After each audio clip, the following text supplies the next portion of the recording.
Bom, gravação iniciada, segunda aula desse tema, que é uma novidade. Como comentei com vocês, é um dos maiores desafios que eu já fiz na carreira de treinador, falar desse tema juntamente com o xadrez. Mas está sendo bem prazeroso. Gostei muito do feedback de vocês na primeira aula. E agora a gente abre a segunda aula. E para variar um pouco, vou colocar algumas frases, não necessariamente de enxadristas, aqui para ensino para vocês. Essa que é uma frase que eu gosto muito. Quem já assistiu filmes do Rock Balboa, essa frase é uma que eu gosto muito porque é exatamente como é a nossa caminhada no xadrez. Não adianta você querer tudo muito rápido, né? É um passo de cada vez, um lance de cada vez e uma partida de cada vez. E agora, vamos começar nosso conteúdo para valer. Essa série, para quem está chegando hoje, não acompanhou ainda, eu divido ela em duas partes. Eu falo um pouco sobre parte técnica, analisando partidas, algumas questões psicológicas, algumas questões motivacionais que acontecem no decorrer da partida. Mas, claro, levando muito para o lado técnico, o lado de ensino mesmo, analisando sem ter um tema específico.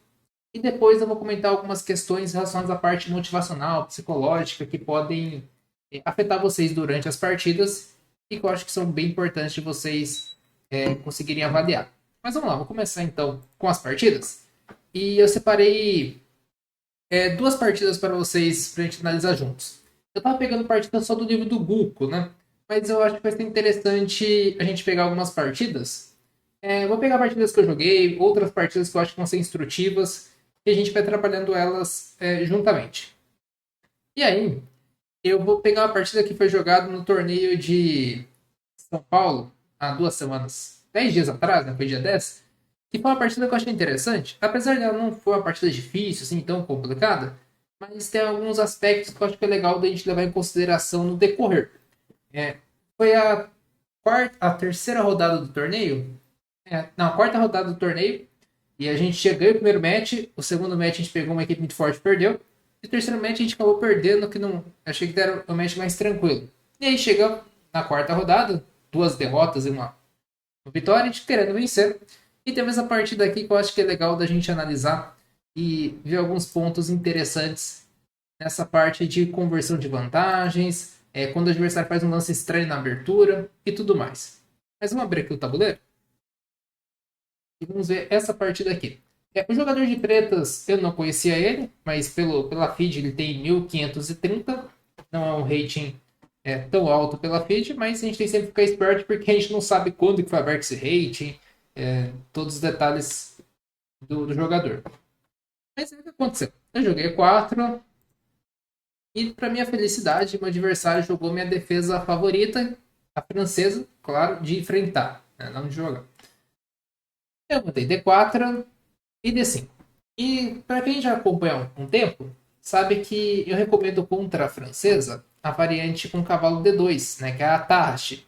Mas recentemente, eu ensinei na comunidade de aberturas o lance bispo D3. E eu sei jogar as duas, né, tenho as duas preparadas. Mas, assim, se eu já tivesse, se o jogador do outro lado me conhecesse, tivesse alguma informação privilegiada aí que eu jogaria Bispo D3, poderia ser que eu não jogasse. Mas não conheço, e então Bispo D3, tenho nada contra, vamos testar a variante num torneio presencial, sendo a primeira vez que eu jogo ela no presencial. O legal foi que a partir do momento que eu joguei esse lance, você percebe pelo adversário que ele não ficou confortável. Como assim? Eu percebi que ele ficou assim, digamos, uma sensação estranha, sabe? Ele olhou pro tabuleiro assim, olhou Bispo D3 e deu aquela surpresa, né? Não sei se o Erivaldo junto por aí, o Erivaldo estava na mesa do lado, talvez até lembrar da situação. Não é exclamação, é um lance. Isso aqui, o exclamação e interrogação é um lance interessante. É um lance, digamos, surpreendente. E o que acontece? Nessa posição, para não ficar pior, tem que tomar isso aqui. Dá para jogar C5 também. Mas aí o adversário pensou e jogou cavalo F6. Que já é um erro na posição nesse momento. Qual lance faz de brancas aqui para começar a aproveitar isso? Aqui o E5. Esse é um dos motivos que contra a francesa eu dificilmente vou recomendar jogar E5 aqui. Porque esse cavalo vai ter a liberdade de se desenvolver naturalmente. Mas nesse caso aqui, eu levei cavalo D7. Eu joguei cavalo F3 e ele fez C5, uma ruptura típica na siciliana. Ele foi jogando de maneira normal, como se estivesse enfrentando uma Tarrasch, por exemplo. Eu joguei C3, veio cavalo C6, roque, e ele fez dama B6. E eu percebi assim, se eu tivesse jogado a Tarrasch, talvez entraria na posição da Tarrasch mais chata, que o adversário aparentemente conhece os lances iniciais. Mas agora, o que ele está ameaçando nessa posição?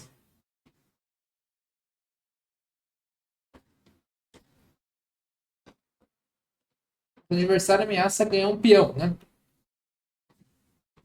Peão captura, cavalo captura. E eu não tenho bispo E3, porque ele toma aqui com cheque, né? No final da linha. Qual a melhor maneira de defender esse peão?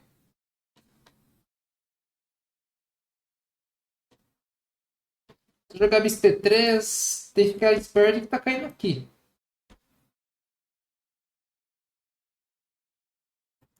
Bem, aqui é bispo C2. E essa aqui que é a grande sacada da posição comparado a Tarrasch. Porque na Tarrasch, o que aconteceria? O seu cavalo estaria aqui e esse cavalo aqui teria que jogar aqui por E2. E quando tem essa ameaça, esse cavalo aqui ele passa aqui para F3. É um detalhe interessante entre a Tarrasch e a variante Schletter, né, que é essa com o bispo D3. E esse é um ponto positivo nessa variante, na minha opinião. Exato, fica o plano do PDI, exatamente. Aumenta a dama, pode passar para D3. E aqui o adversário capturou e jogou bispo E7. Nesse momento fiz um lance que não realmente era necessário fazer. Eu deveria ter jogado cavalo C3 aqui mesmo, seguir normal. Mas eu fiz A3 para evitar cavalo aqui. Porque caso eu jogasse dama, estilo que acontece no dama isolado, no PDI, mas poderia ter jogado o cavalo aqui. Se viesse esse cavalo, simplesmente eu poderia voltar, depois jogar A3. Não teria nada de errado. Mas tudo bem.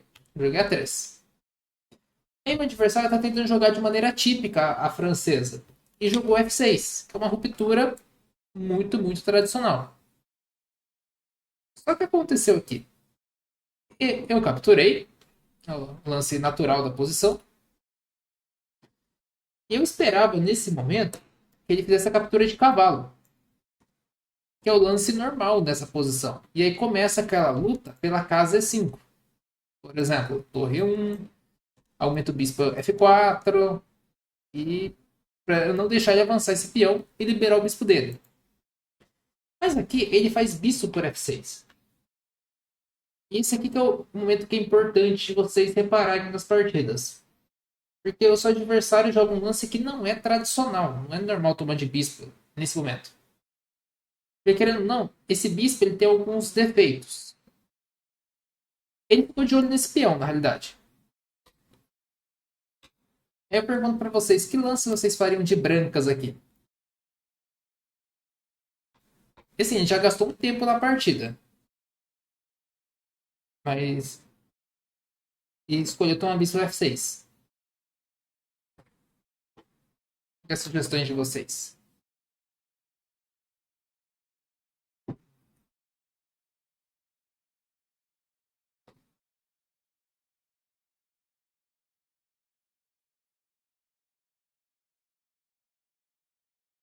O cavalo G5 é interessante. É arriscado, mas porque talvez o cavalo G5 ele possa ter cavalo por D4 e ficar uma loucura o jogo. Ou talvez ele se dá pra fazer alguma coisa de. Não tem só um dama por peão também. Eu sei que tem um cheque aqui H5, né? Esse aqui foi muito interessante, porque o que eu parei de pensar na posição? Eu não fiz o melhor lance. Eu joguei torre 1 aqui na posição. Mas o que, que acontece? Qual que é o ensinamento que a gente pode tirar desse tipo de situação? É mais um torneio presencial. É a partir de 12 minutos. Eu não posso ficar muito tempo aqui. A minha intuição queria que eu jogasse bispo E3 e entregasse esse peão aqui. Era a minha intuição na posição. Eu já vi muitas partidas da dama tomando em B2 e que não fica bem. Só que eu não consegui aprofundar no cálculo aqui. Por exemplo, depois de dama por B2, eu precisaria explorar isso de alguma forma. Né? Eu pensei, depois jogar o cavalo aqui para D2. E eu preciso dar um jeito de prender a dama. Se a dama dele voltar, eu não estava vendo sequência na posição. O detalhe é que eu foquei só na dama aqui. Mas o correto era no final da linha ter imaginado o cavalo G5. Eu já vou mostrar essa linha para vocês. O que eu parei para pensar aqui foi o seguinte. O bispo dele saiu aqui da posição. O rei dele está no meio do tabuleiro. Esse bispo parou de defender 6. Então eu joguei torre 1. Foi essa a ideia. E eu vi que ele teria que jogar cavalo F8 para seguir a posição, que é um lance totalmente estranho. Mas beleza. Só para analisar o bispo E3. Isso que é importante tá, na partida. Quando você deixa o lance passar, você não pode pegar essa ideia e falar assim: nossa, como eu joguei mal, foi muito ruim, devia ter visto. Você usa como aprendizado. Aqui eu usei como aprendizado. Se eu jogasse bispo E3, o que acontece? Depois de bispo E3, se ele fizesse essa captura, eu jogo o cavalo D2. Se ele decidir voltar a dama, eu jogo o cavalo G5. Esse lance que foi que eu não consegui analisar durante a partida. E esse lance era muito forte, porque agora eu tô ameaçando dama aqui, tô ameaçando cavalo por peão. Eu acho que eu só não joguei porque eu não vi essa captura em E6 do cavalo. Talvez. Mas talvez ele jogasse um cavalo F8 aqui. Não sei. Não se estranhe, mas é possível. E esse bispo. Eu também acho que eu analisei bispo captura, só que eu não visualizei que tinha esse cheque. Então, assim, tinha muitos detalhes para ver na posição. Se jogasse o G6, teria esse aqui, ó. Muito, muito boa a posição. Não dá para ver tudo, né? Mas isso que é importante. E então aqui eu joguei torre 1. Ele teria aqui cavalo por D4. Só que é um lance bem difícil de ser feito esse aqui. Primeiro que eu tô criando uma ameaça direta aqui no rei dele. Mas ele poderia ter jogado esse aqui.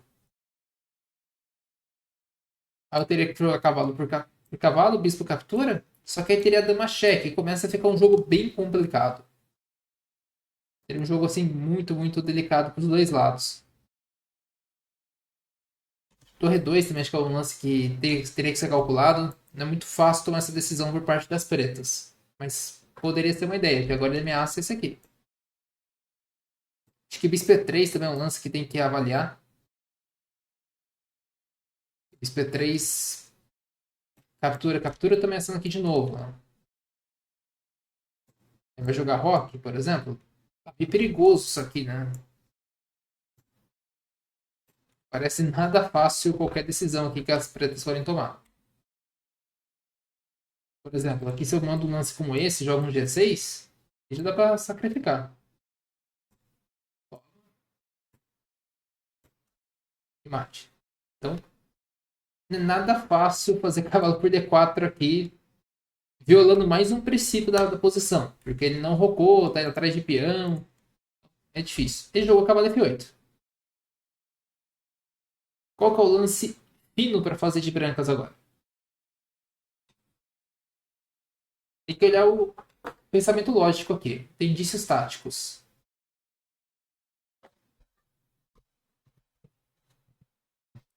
Tem pelo menos dois indícios táticos para visualizar. O Kleber pegou a ideia. O primeiro indício tático é o seguinte: essa torre está alinhada com o rei.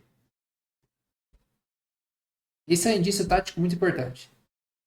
O segundo é que esse peão está cravado. Então, essa casa e essa casa estão disponíveis. Por isso eu joguei cavalo C3.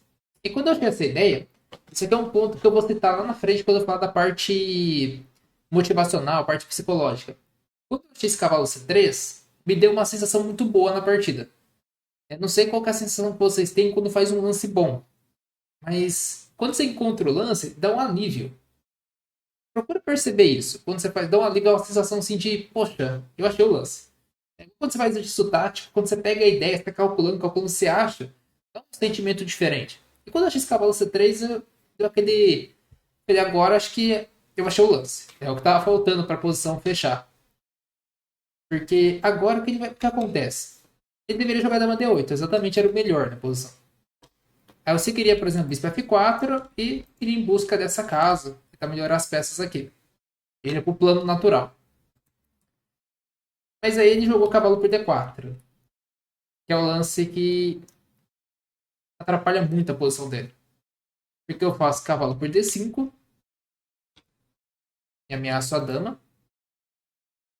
Aí ele fez cavalo por F3, eu fiz dama por F3. E vai ficando muito complicada a posição. Ele jogou dama 5. Eu segui aqui cavalo por F6. Aqui até esse lance eu estava considerando na partida, porque se captura, eu tenho a dama tomando. Veio G por F6. E aqui meu adversário está ameaçando tomar minha torre dando mate. Então, D4 e dama C7. E o que é legal dessa posição? É uma posição que eu não ganhei nada de material. É zero vantagem material aqui. Porém, as vantagens são tão grandes que quanto que vocês chutam que o computador me dá de vantagem aqui? Pontuação. Mais 6, 7, 8. É, o Kleber João tá na. Eu quero saber, é o que eu imaginei na partida. Eu devo estar com uma vantagem aqui de uns 3 pontos por aí. Não devo estar com uma vantagem tão gigantesca. Mas o computador dá aqui 9 pontos de vantagem nessa posição. Que é assim. Bastante. Né? Aqui nessa posição dá até 11 quando joga dama C7. Mas até o B4 era 9 pontos. Isso que eu quero comentar com vocês. A posição tá muito, muito boa. Mas agora a gente precisa converter. Né? E tem muitos lances essa posição. O que aconteceu aqui, por exemplo, eu fiquei calculando se daria certo fazer dama por F6. Fiquei muito tempo pensando nesse lance. Só que tomar cuidado fazer lance assim, porque olha, eu permito que ele jogue torre G8. E tá caindo meu bispo na posição. Então aqui a gente tem que jogar da maneira que dá menos contra-jogo possível. Bispo aqui foi um lance que eu também pensei. Eu pensei que talvez ele poderia jogar bispo E7. E eu não tenho torre por E6 por causa do cavalo. Um lance que eu considerei também. Então o que eu fiz aqui? Tô com uma vantagem material, a posição tá boa. A gente joga do jeito mais simples. A gente só vai melhorando as peças. Porque a posição do adversário tá tão ruim. Porque o rei dele tá no meio do tabuleiro. Não consegue rocar aqui nem aqui, né? Por causa das peças no meio do caminho.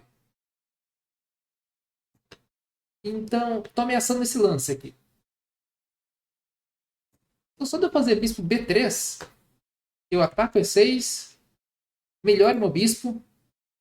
Se ele joga um E5, a torre dele fica sem casas. Eu só melhorei as peças. Ele jogou agora a dama G7. Porque ele não queria que eu fizesse dama por F6. E o que eu faço aqui é a mesma ideia. Você está melhor a posição, você simplesmente melhora as suas peças. Se o adversário está ruim em desenvolvimento, vamos manter ele assim, porque ele não está conseguindo rocar nessa posição. Se ele tirar o cavalo, eu vou tomar aqui em E6. Ele não vai conseguir rocar. Se ele tirar o bispo, eu estou tomando aqui em B7. Não vai conseguir rocar também. Então o que eu pensei? Falta melhorar esse bispo e falta melhorar essa torre. Então bispo B2. Ameaço agora F6 novamente. Ele não pode jogar cavalo, tá perdendo o peão. Ele fez E5. Só que E5 agora ele mata a torre dele. E também não consegue jogar nem bispo nem cavalo aqui. Eu posso tomar, depois tomar lá em B7. O que eu faço aqui? Eu jogo torre D1. Então dá uma olhada. Eu tô com uma posição que eu não ganhei um peão do adversário até agora. Só que a posição dele tá tão difícil de jogar que qualquer lance que ele fizer aqui ele vai acabar perdendo. Ele tá quase numa situação desesperada aí de não ter lance bom para fazer. Pra ter ideia, o lance que o computador pede para ele fazer aqui é cavalo E6. Aqui. E assim, se jogasse lance, provavelmente estava considerando fazer isso. Uma das ideias. Essa na torre. Opa, aqui não posso, porque é a dama, né? Não posso fazer essa. É a dama aqui. Disfarce esse lance aí, não pode não. E não dá, né? Então aqui é. Opa, não pode pendurar a dama assim na partida. É dama D5 era um também, que eu tava considerando também na partida. É bem chato. Outro lance também, torre D6. Torre D6 é melhor, né? Agora tomar na B7 não podemos, né? O otimismo foi demais. É verdade, né? Então, mas assim, é difícil jogar um cavalo E6 ali também, né? E detalhe que eu já citei antes de tomar em E6 e depois jogar dama por D7. Mas aí ele ficou sem lance e decidiu jogar dama G4. Ficou lance pra ganhar do jeito mais simples.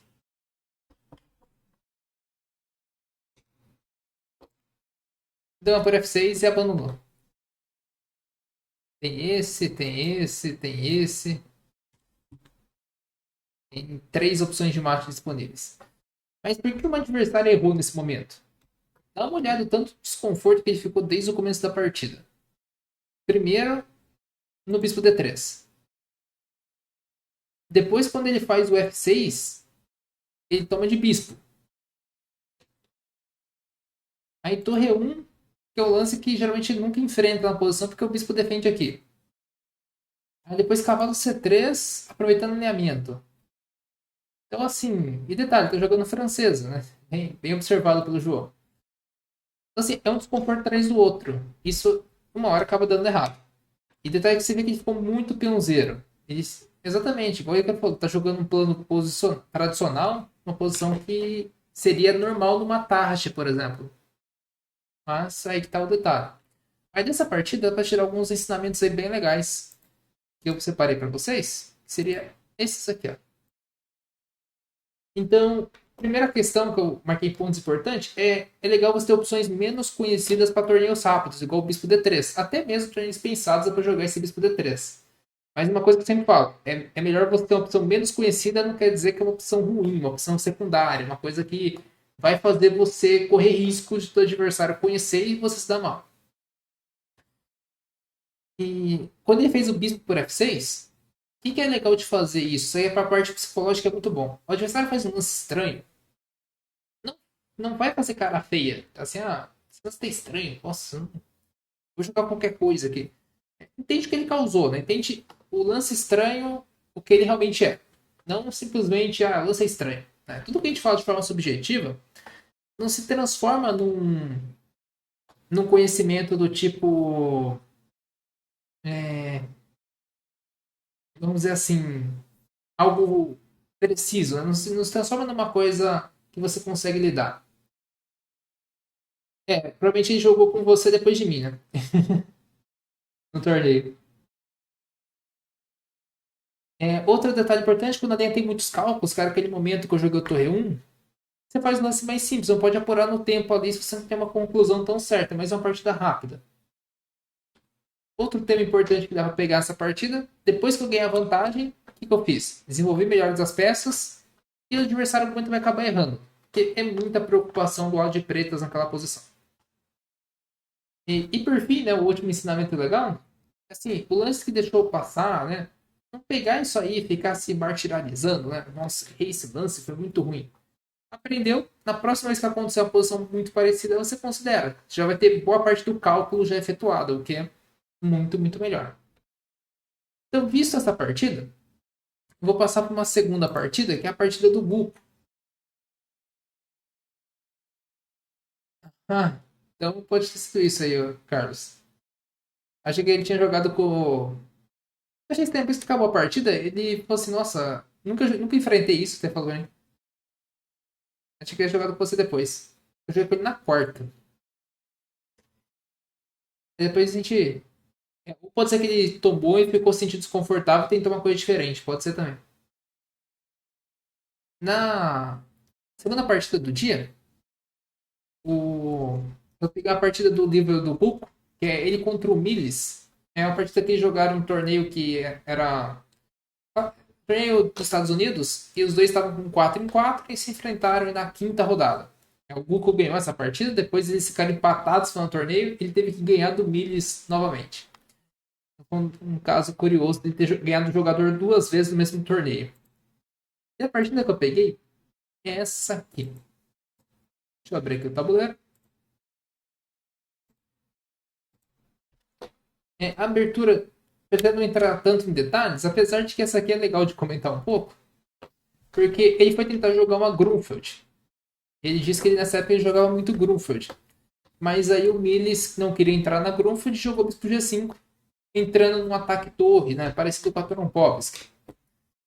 A minha recomendação aqui é jogar cavalo E4 e depois fazer C5. Então, minha sugestão. Mas aqui ele jogou com Bispo G7. E o Miles fez cavalo D2. Esse aqui já é o primeiro conselho que é importante. Você tem que avaliar qual tipo de posição você gosta mais de jogar. Por exemplo, se você seguir com o rock, o seu adversário vai mandar aqui um E4 e você vai ter que jogar posição estilo uma pirca, estilo uma Índia do Rei. É possível jogar D5, vai ficar uma posição assim mais estilo de uma eslava, semi-eslava, algo nesse sentido. Vou jogar com C6 depois. Ou você pode fazer também o C5 e vai ficar parecendo assim mais uma ideia de uma siciliana dragão. O detalhe é que assim, se capturar, você pode jogar dama 5 aqui. Depois você retoma o peão. Então, seria essa ideia que poderia acontecer. Na partida, o Miles fez aqui uma. Não seguiu nenhuma dessas ideias que eu disse aí de tomar o peão, ele fez aqui bispo captura e bispo captura. Exatamente. Sempre você tem que escolher o que você se sente mais confortável quando o adversário sai de teorias, assim. Eu, particularmente, se eu tivesse aqui de preço, também escolheria C5, que vai aparecer uma posição mais próxima de uma siciliana. E aqui ele entrou numa linha totalmente de trocas. Cavalo E4. Aqui tem que tomar o peão, senão vai vir esse cavalo por peão aqui. Capturou, capturou e dama captura. Tá atacando a torre, então ele jogou rock. E veio aqui cavalo C3. Como que a gente começa a buscar a iniciativa de pretas agora? Primeiro ponto, ameaça a dama, né? Lance temático. E veio dama D2. Qual outro lance para a gente buscar a iniciativa de pretas?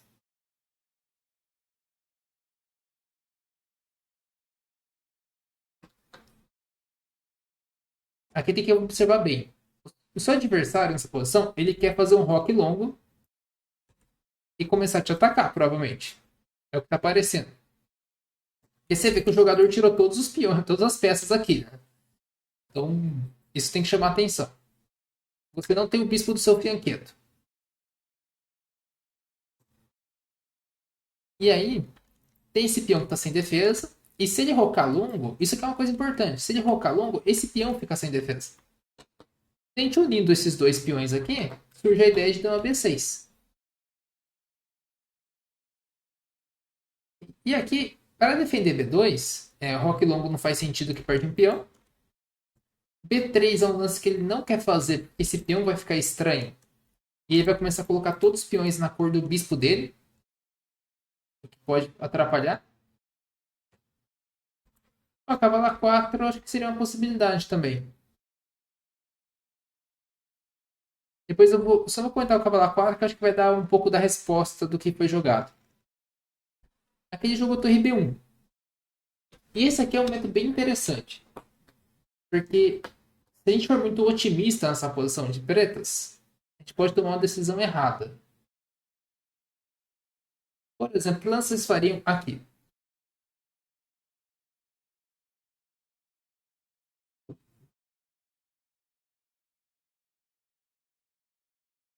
Se eu não conhecesse a partida, eu também jogaria D6 aí. Seria o lance tradicional. Jogaria D6 para liberar o bispo e seguir parecendo uma posição de dragão. É o que parece. Mas se eu jogar D6, por exemplo, meu adversário vai jogar um lance, por exemplo, com um cavalo aqui D5. E eu já tenho que voltar com a minha dama. Agora, essa dama aqui pode jogar B4. E que lance que um adversário pode fazer aqui? Faz todo sentido nessa posição.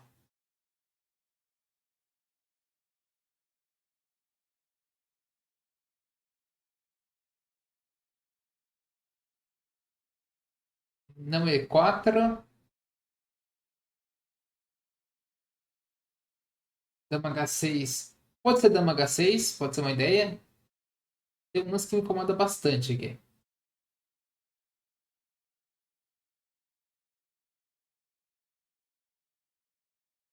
Ó, a gente tá com fianqueto,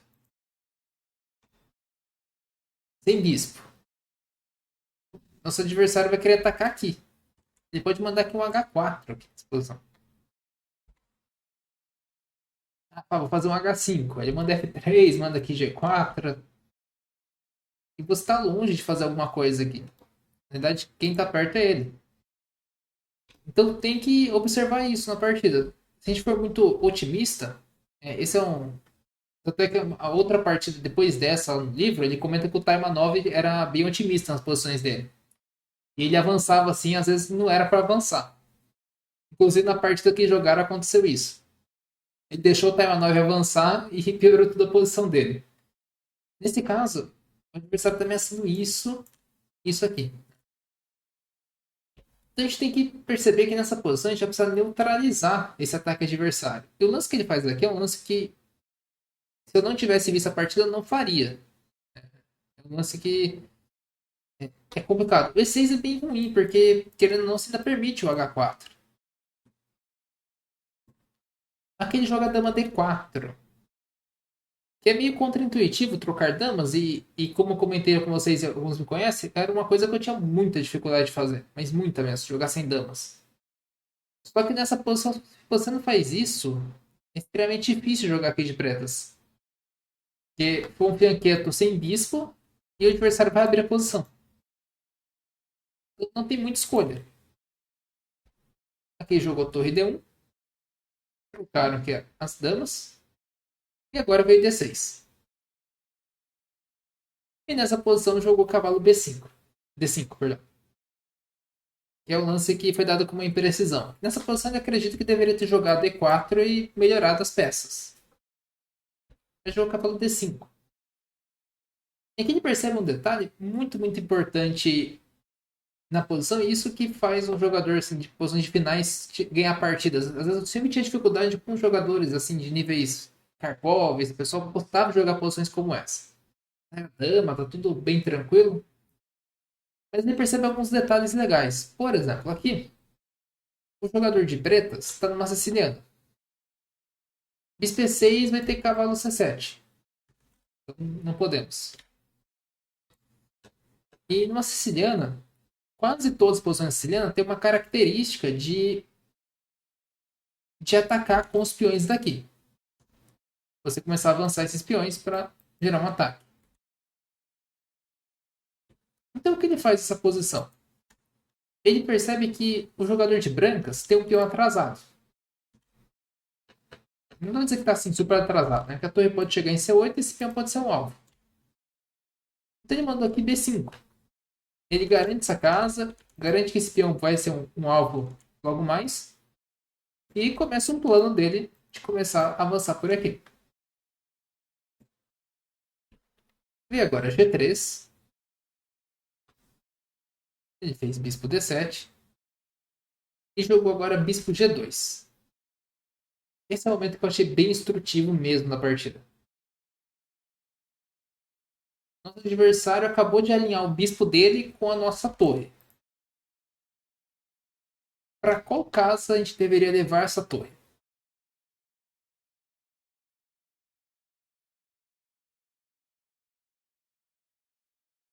Cavalo B4 pode ser uma ameaça.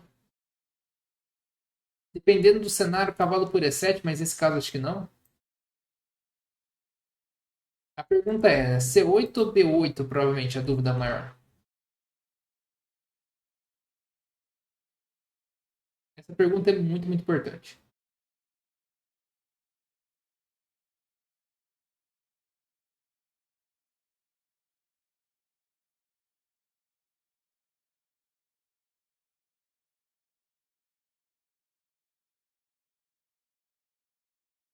Geralmente, quando você tem duas torres que podem chegar na mesma casa,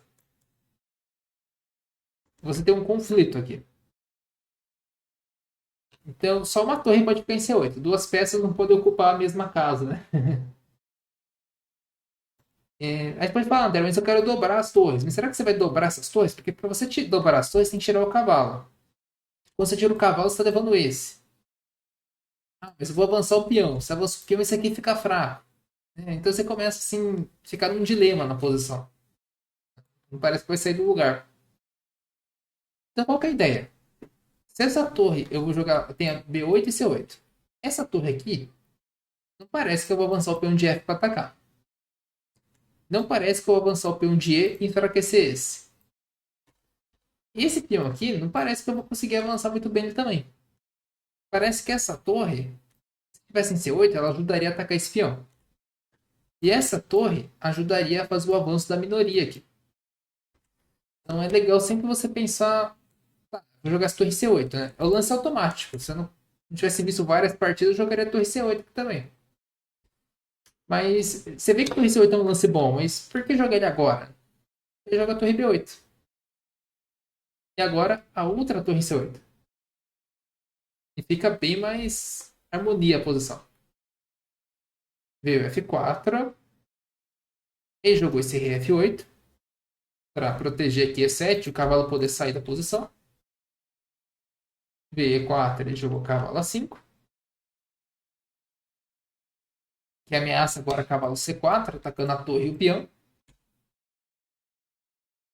Aí jogou C3. Veio cavalo C4 e torre 2. Esse momento aqui é bem legal da partida. Fazendo uma avaliação das peças. Qual que é a pior peça das pretas nessa posição?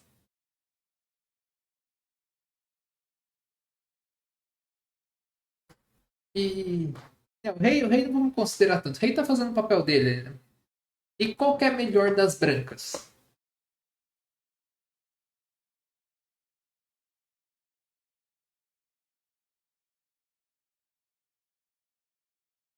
Então, fazendo essa pequena avaliação, né? O bispo é a nossa pior peça. O cavalo é a melhor deles. Faz sentido trocar o bispo pelo cavalo?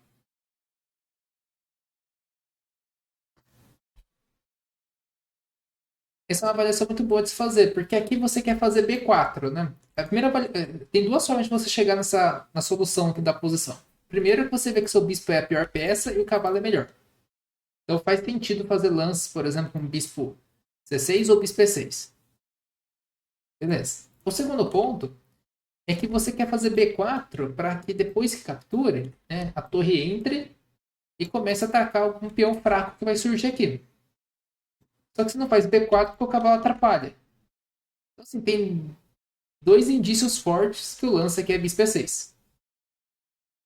E várias perguntas que eu estou fazendo para vocês, elas estão em formato de exercício. E aí vocês podem depois refazer eles. Pode perguntar, Luiz.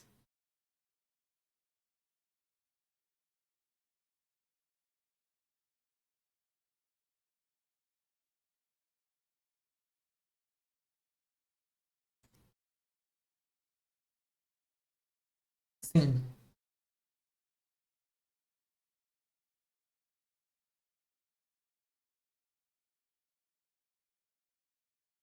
Para jogar E6 agora?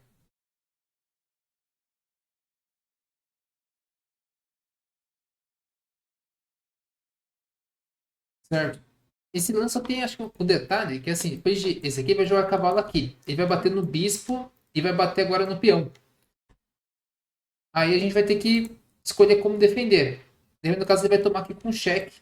E aí ele vai ganhar pelo menos um peão na posição. Esse é o detalhe. Você vai poder.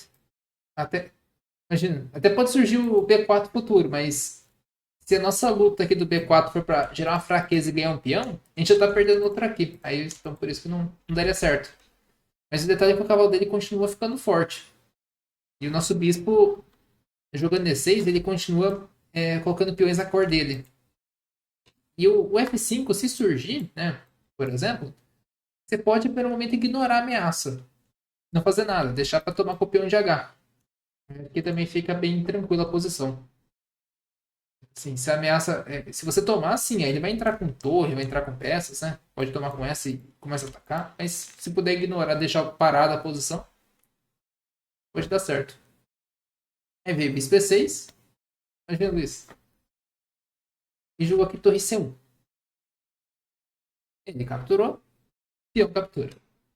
Nessa posição, o jogador de brancas, ele pretende jogar aqui B3. Para expulsar esse cavalo. O cavalo está muito bem aqui. É o lance que as pretas fazem aqui, eu achei genial a ideia. E quando jogar B3, esse peão vai ficar fraco, certo? Então a gente já precisa se prevenir para atacar esse peão. Então o que ele fez aqui? Vocês pegam a ideia. Torre C7. Tem um que é um pouco melhor que torre C7. A mesma ideia.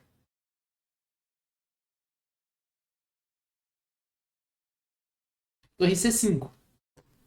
Porque querendo ou não, se ele joga o B3, você joga cavalo B6. Aí você está atacando esse e jogando esse aqui. Muito legal a ideia. Aí veio F2 e ele seguiu com o plano, jogou assim. Torre C2, ele jogou cavalo B6. Porque se avançar agora, tá tomando e o cavalo tá sobrando aqui na posição. Cavalo B6. Veio A3. Esse lance aqui parece que o jogador de brancas permitiu a captura. Só que aí leva B4. Ele acaba perdendo o cavalo. Então jogou torre C8. Veio agora a torre D1. E depois, e o curioso dessa posição, tem um ponto de interrogação aqui, mas tem uma justificativa bem interessante. Alguns anos atrás, o Karpov jogou contra o Miles e em uma posição bem semelhante, vou até só bater a posição para vocês, com essa posição aqui. Muito parecida a estrutura. O Karpov mandou B4 e ganhou a partida do Miles. Passado alguns anos, na mesma posição bem semelhante, o Miles não viu o B4, que poderia talvez ajudar ele nessa posição. Esse é um lance difícil de ser feito. É bem bacana o comentário do autor, porque o adversário dele conhecia o B4 e o jogador que enfrentou e levou o B4 não lembrou do lance. Um detalhe interessante das entrelinhas da partida. E acabou jogando torre D1. Já que ele não fez o B4, ele mandou B4, capturou, capturou, e torre D3. Esse aqui foi um momento bem interessante da partida. Inclusive, até coloquei como exercício essa posição também. Porque as trocas aqui vão só simplificar a posição. Vai trocar todas as torres, vai ficar um cavalo contra o bispo, não parece ter nenhuma grande vantagem. E a gente pensou no plano alternativo. Exatamente. B3 é uma ideia, e é esse peão que fica fraco, certo? Então, para esse peão ficar fraco, a gente tem que começar a atacar ele. Aí começa a surgir ideias, igual vocês estão citando. Cavalo A4. Mas essa torre não vai fazer mais nada aqui, né? Essa torre teria que estar aqui em A2. Então o que ele fez? Ele transferiu a torre primeiro. Jogou B3. E jogou torre A2. Esse aqui é o momento que ele dá um comentário bem interessante. Eu também gostei muito da sugestão. Que é o seguinte, a ideia é fazer torre A2 e levar o cavalo para C4 para A4. E fica a dúvida, né? Se primeiro você joga a torre A2 ou se primeiro você joga o cavalo. E a sugestão que ele dá aqui, eu até comentei sobre isso na mentoria ontem, né? Fiz até uma citação que eu falei que até uma posição que ia falar dessa questão de flexibilidade. É o seguinte, se você tem dois lances disponíveis, né? Tem o torre A2 e tem o cavalo aqui também, né? Você joga primeiro o lance que vai acontecer de qualquer jeito. Porque você sabe que torre A2 é um lance que vai acontecer. Mas o cavalo pode ser que ele seja melhor de C4, pode ser que ele seja melhor em A4. Você não sabe ainda. Você não sabe? Até pra você economizar tempo na posição também, faz primeiro aquele que vai acontecer de qualquer forma. Então, o doutor A2. E detalhe, aqui veio bispo F1. Então você já sabe que o cavalo em C4 não seria uma boa ideia. Que teria bispo F1, talvez. Ele jogou cavalo A4. Interessante essa ideia. Você perceber, comparar as duas e jogar o que vai acontecer. Aí veio rei E1 e caiu o primeiro peão. Capturou, capturou. Veio torre B1 e cavalo A4. Tomou aqui em B3 e tomou em C3. Veio bispo G2 e jogou torre C5. Jogou torre B8, veio rei G7. Torre 8, rei F6. Veio G4. E aqui foi um momento muito curioso da posição. Ele tomou aqui em D5.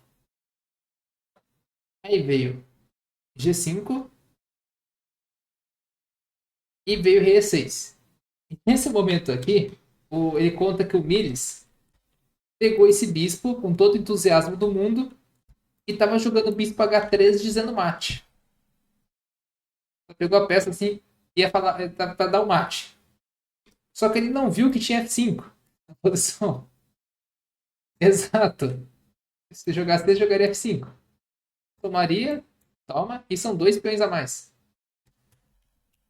Aí no. E seria a posição perdida. Aí por isso ele tomou aqui em D5. Porque ele tocou no bispo e teve que jogar o bispo na posição. Aqui jogou rei F2. E esse aqui é um momento bem interessante para finalizar as perguntas da partida e a gente falar sobre a parte de mentalidade e tudo mais.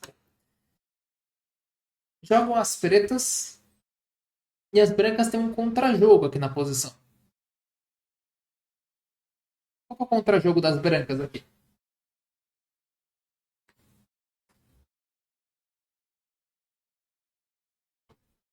A coluna H, exato.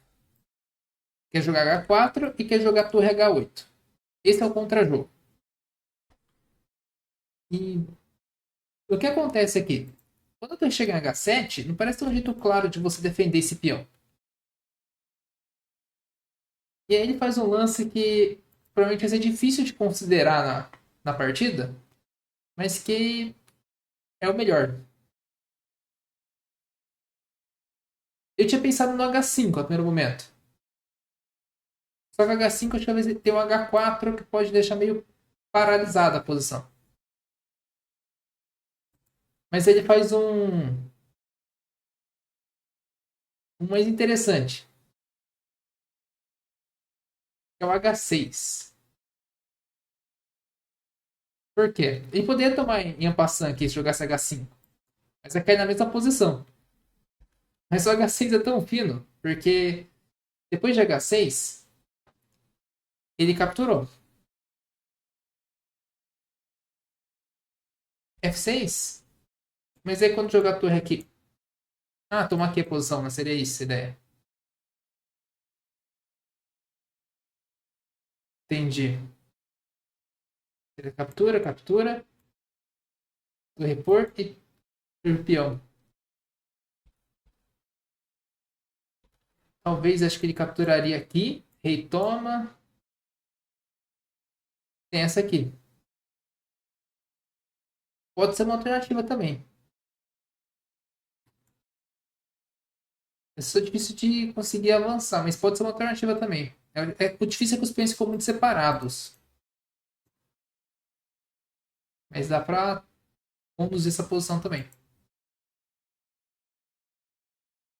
Torre D3 para jogar a torre aqui? Pode ser uma possibilidade também. Talvez ele jogaria esse. Aí se eu jogar esse aqui, tá caindo aqui. É uma coisa interessante, mas o H6 é genial o H6. Porque agora, depois que captura, torre H5. Defende Rei carga 2.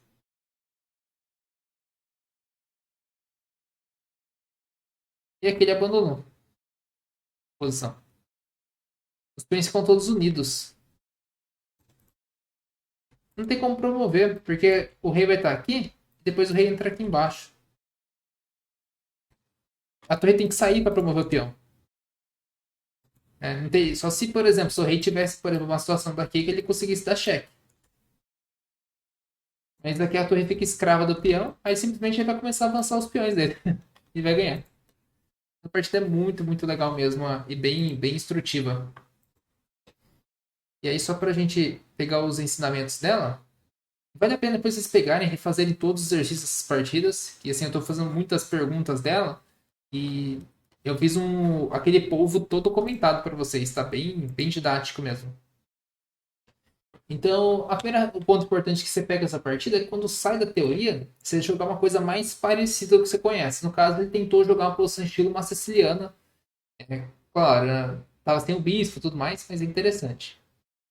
Segundo ponto legal é aquele dama D4 que ele jogou, porque ele viu que a posição estava arriscada, e aí o dama D4 aliviou a posição e teve que jogar uma posição de final. Com certeza é um ponto forte dele, mas ele avaliou bem.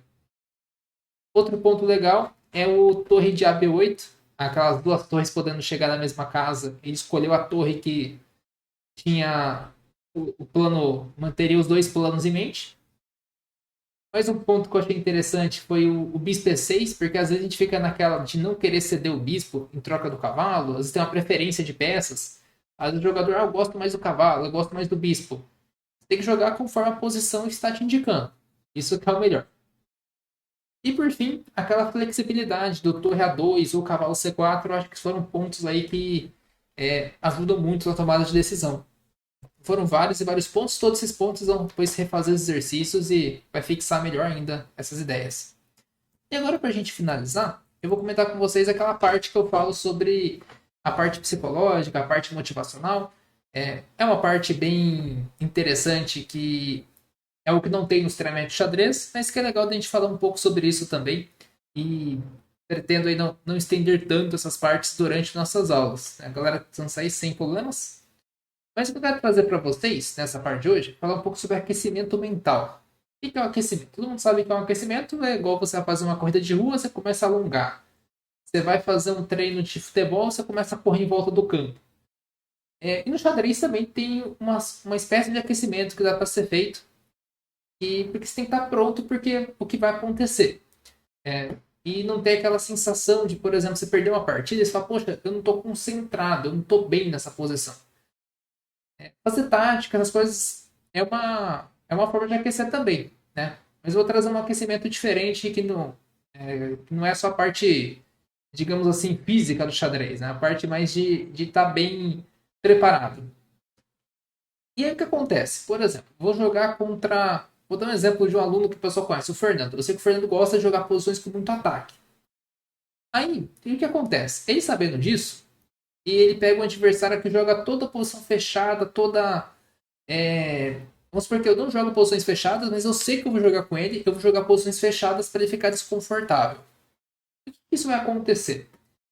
Se isso afetar o Fernando, ele vai provavelmente ir mal na partida, porque ele não está focando na partida, ele está focando na debilidade, na dificuldade, vai ficar desestabilizado.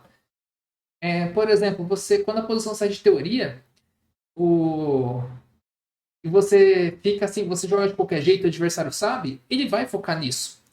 Mas você não pode deixar isso te levar. E o que eu vou falar para vocês aqui, a técnica no final, é algo que pode ajudar muito nessa questão.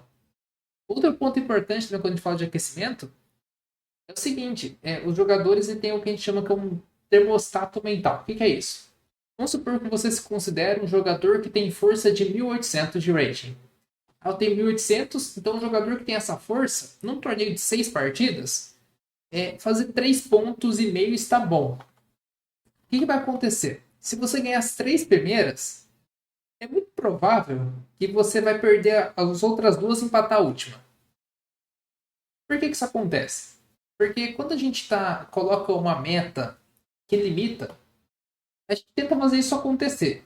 Querendo ou não, isso é um ponto que acaba atrapalhando a evolução. Por exemplo, eu vou jogar um torneio, vai ter muitos mestres e tudo mais, tente ficar lá, se eu ficar lá entre os 10 vai estar bom. Mesmo que eu tenha a chance de fazer mais que isso, é normal você começar a sabotar para fazer menos. Porque você entende que tá bom bastante. Então é bom monitorar isso. E aí a gente deixa de focar no que importa e deixa essa meta, essa limitação que a gente criou acontecer. A gente faz aquela profecia que vai se cumprir. Aí no final você fala, poxa, é verdade mesmo, né? Eu comecei bem o torneio e fui mal depois porque é isso mesmo, minha força, tá certo. E aí o que acontece? O que eu vou falar para vocês hoje não substitui o treino. É uma técnica só para você se sentir um pouco melhor na partida e trazer sensações melhores. Também não vamos ser super otimistas, né? Vamos evitar colocar esse tipo de meta no torneio. E assim, quando a gente colocar a meta, tem que fazer 3,5 pontos, tá bom, né? Eu já fiz isso e, assim, não vale a pena. Vou fazer X pontos, tá bom. Porque você tenta fazer isso acontecer, você não busca mais. Sei lá, vou fazer 6 pontos em 7, tá bom. Cara, você poderia estar fazendo 7 em 7. Né? Você mesmo limitou. Então, o que eu vou contar para vocês aqui agora é algo que pode ser acompanhado assim, antes do torneio, antes de uma competição ou antes de você jogar online, pode ajudar vocês a terem mais tranquilidade nas partidas. Eu vou dar alguns exercícios que às vezes a gente tem que visualizar alguma coisa, lembrar de algum momento, alguma lembrança. E às vezes, se você tiver dificuldade para lembrar de algo, faça algumas lembranças mais. é, Coisas que você vai conseguir visualizar mentalmente. Por exemplo, qual foi a cor do seu primeiro carro? Você vai lembrar rapidamente, né? Então são coisas que podem ajudar caso você tenha dificuldade de visualizar, né? De lembrar de algum momento, de você jogando, coisas assim. Que é o que eu vou passar lá daqui a pouco. E aí, essa técnica que eu vou comentar com vocês, é importante levar em consideração 2 pontos. É, o Kleber deve ter mais dificuldade de visualizar, de lembrar das coisas. Mas sempre lembrar assim, de coisas do passado que você consiga visualizar, imaginar a imagem. Isso aí vai ajudar no exercício que eu vou propor para vocês. E, primeira coisa, toda atividade que eu vou comentar aqui para vocês, ela é separada em duas partes. É você visualizar como você atuando e você visualizar como se estivesse assistindo você jogando xadrez. Então, por exemplo, vamos pensar da seguinte forma. Eu tô jogando a partida que eu comentei para vocês, eu contei toda a minha visão, eu analisando, eu jogando, como foi. Imagina se eu estivesse vendo a minha partida, eu assistindo eu jogar. Por exemplo, o André naquele momento ficou um pouco nervoso, né? Ficou meio preocupado naquela posição, não se sentiu tão bem. Tenta sempre perceber esses 2 pontos. E aí, por que eu estou falando isso para vocês? Qual que é o exercício que é legal de fazer para trazer assim, um pouco mais de confiança para você lembrar de momentos bons e tentar repetir eles? Primeira coisa, imagina você jogando xadrez a qualquer momento, visualizando você jogar. Por exemplo, pode ser, você nunca jogou torneio, imagina você jogando online, a imagem sua jogando, vai ser uma tela transmitindo você ali, igual transmitem o Carlsen jogando xadrez ali numa tela de zoom ali. E imagine, imaginou? Beleza. Agora pensa em algum lance bom que você fez, alguma partida que você compartilhou comigo, que você colocou no grupo de alunos, aquela sua partida imortal que a gente fala. Sacrifiquei ali em cima de uma posição. Por exemplo, eu sempre conto para vocês aquela partida que eu joguei em Mogi Guaçu, que eu sacrifiquei em F7, que foi um sacrifício que para mim teve muito significado, porque eu aprendi com o livro do Grau e comecei a aplicar. Assim, no momento que vier essa ideia para você, você vai pensar nas coisas ruins aí, né? Imagine você fazendo aquele lance, visualizando aquele lance. Por isso que eu falei pra vocês que quando eu fiz aquele lance bom na partida contra o Victor, o cavalo C3, me deu uma sensação boa. Então você começa, quando você pensa no lance bom que você fez, tem aquela sensação interessante. E aí você começa a lembrar de você jogando. Repassa, transfere a imagem, né? E quando você lembra disso, você começa a ter bons sentimentos disso. Por exemplo, você lembra do relógio acionando, você lembra do barulho das peças, você lembra do clique do mouse, você lembra da sensação boa de fazer um lance. E quando você começa a recriar isso, né, lembrar desses bons momentos, você começa a parar de ficar pensando nas bobagens. Por exemplo, o que é as bobagens que a gente pensa? E às vezes o que eu tô falando aqui, nossa, o André tá enrolando aqui, né? Tá passando uma coisa assim do nada. Você esquece do rating do seu adversário, você esquece que você tá nervoso com o torneio, Você esquece que tem gente olhando em volta. Você consegue ficar melhor. Mas é claro, faz o teste, vê se com você funciona. Talvez com você não vai ter o mesmo efeito que, por exemplo, eu fazendo esse experimento.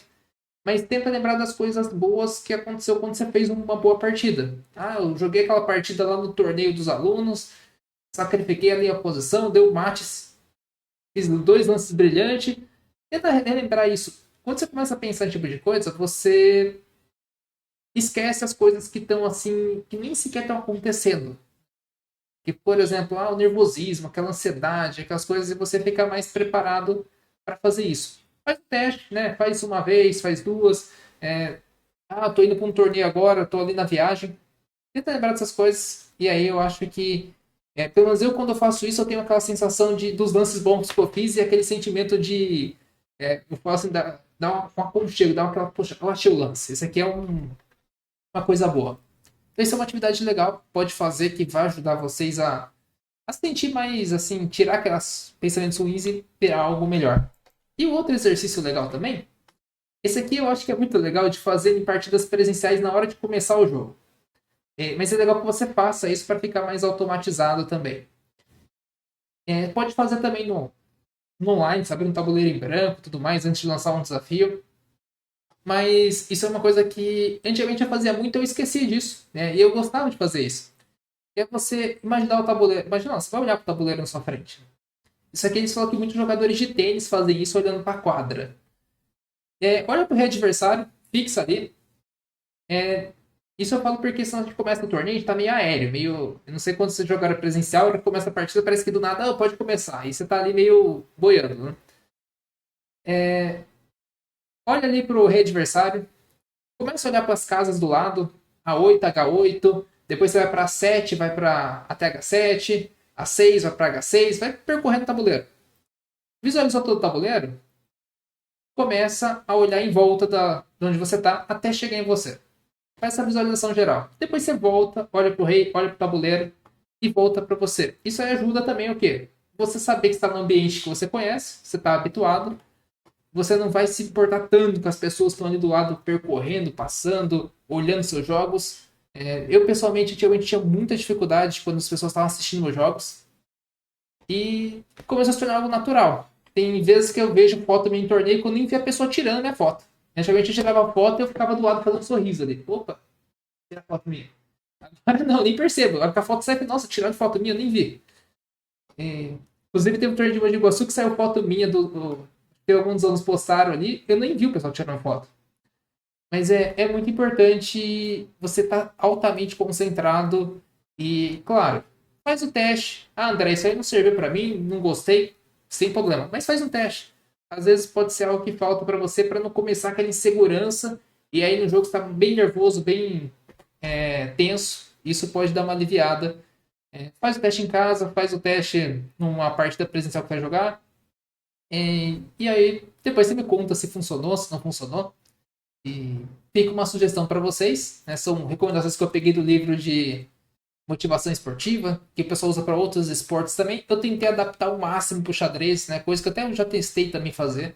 E espero que ajudem vocês também em outro aspecto, não somente na parte prática, mas também para ficar um pouco mais seguro nas posições, nas partidas e não dar aquela tensão toda que eu sei que acontece porque já joguei também, jogo, e a gente fica nervoso mesmo fazendo essas coisas, imagina não fazendo. Então, fica a sugestão para vocês. E agora eu vou abrir para perguntas, dúvidas. Fiquem à vontade de mandar.